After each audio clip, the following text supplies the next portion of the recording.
Salut les renins. Un ronin est un samouraï libre de tout engagement envers un maître. C'est aussi un système stabilisateur de prise de vue portatif. Aujourd'hui, petite vidéo particulière parce que je me retrouve toute seule avec vous. Si certains ont suivi, vous devez certainement deviner pourquoi, et je dirais que c'est dû à un truc qui ressemble à ça. On se retrouve pour présenter un nouveau matériel dont on va se servir à la rentrée pour les prochaines vidéos Funny Funky. Jusqu'à maintenant, on se servait d'un petit stabilisateur ZY-Kami, Z-Kami, ça doit se dire comme ça je pense. On va parler de ce stabilisateur, et là attention, on rentre dans le monde des professionnels puisque c'est le DJ, le JRS2 Pro Combo. Donc, bon, on voit pas très bien sur la boîte à quoi ça ressemble. Bon, déjà, unboxing. Bon, je l'ai déjà sorti de la boîte, hein, forcément, parce qu'il fallait quand même que j'explore un peu la chose avant de faire une vidéo. Donc, ça se présente comme ça. Exactement quand on le sort de la boîte, il est déjà en pochette. Hop.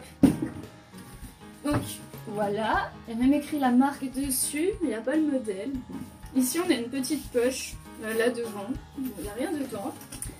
Après, on a deux poches à l'intérieur. Voilà. Comme ça. Alors, je sais pas si on voit assez. Si, normalement, c'est bon.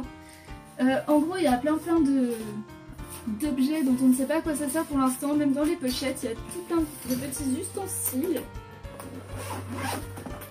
Hop. Et dans la deuxième pochette, ici, on a toutes les connexions. Et là, nous avons la bête.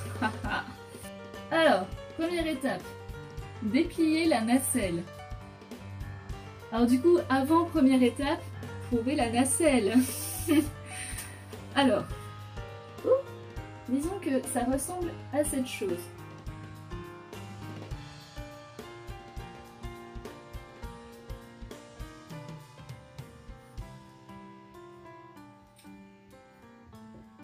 Je pense que cette vidéo va être plus longue que prévu. Je vais couper quand même parce que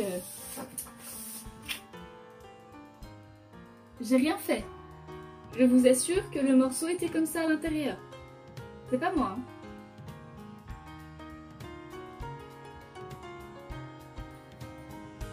Où je trouve on fixe le trépied en fait. Quand on est coincé une étape, il faut aller voir à l'étape d'après et trouver où on met le truc suivant. Mais voilà, j'ai compris aussi si vous ne mettez pas les morceaux comme sur l'image de départ, comment vous voulez qu'on se repère.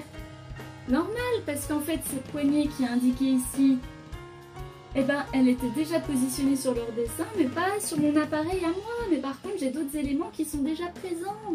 Déjà, ça va là. Ça, c'est bon. Ensuite là, c'est un truc, faut brancher quelque chose d'électrique. C'est une batterie ou... Enfin, c'est là qu'en fait va passer le courant, ça, plutôt que le reste, tout simplement. Non mais, à quel moment vous alliez le dire? Attendez quand même, je vous montre. C'est que depuis tout à l'heure, en fait, je cherche où brancher ça. Vous voyez, ça fait un petit cube en l'air et tout là, comme ça. Donc je tourne mon appareil parce que c'est la seule façon que j'ai de me repérer, et en étape ça ils le mettent pas. Alors déjà ils te mettent un truc qui ressemble pas, et en plus ils disent pas que là ils ont mis une petite protection, ce qui est super cool, mais que quand tu l'enlèves, oh mais miracle, c'est là que tu peux mettre le petit truc ici.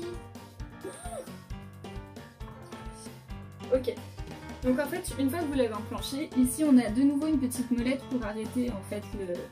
Enfin éviter qu'il se... enlève de son socle. De ça, faut que ça se déplie aussi en fait, enfin, le truc.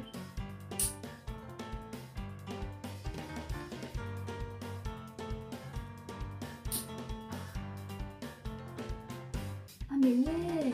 Le manuel d'utilisation en fait c'est pas vraiment expliqué. Et donc ensuite ici en fait il faut qu'on ajoute ce petit élément.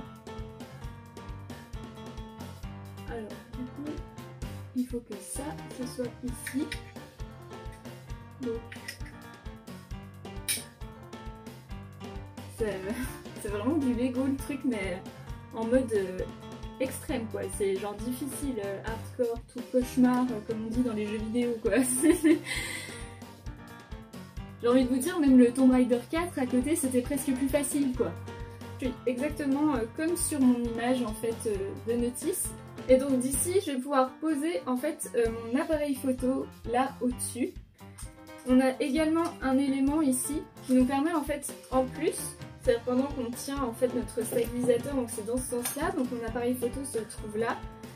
Ici, je peux fixer un autre support qui me permet d'avoir un téléphone portable qui me regarde. Ça permet d'avoir à la fois une image de mon visage en même temps que je filme devant moi.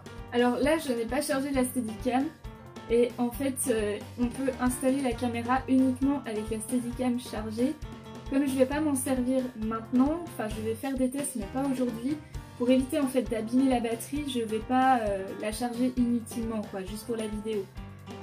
Juste le dernier élément que je vais vous montrer en fait c'est ce petit boîtier qui permet d'émettre un signal entre donc, le Ronin et l'appareil photo ou le portable et donc de pouvoir contrôler le zoom et le dézoom en fait directement depuis le Ronin. Bon bah voilà, j'espère qu'ils seront fiers de moi. Moi en tout cas je suis fière, j'ai réussi, c'était pas gagné mais j'ai réussi. Je vous dirai pas combien de temps en vrai j'ai mis.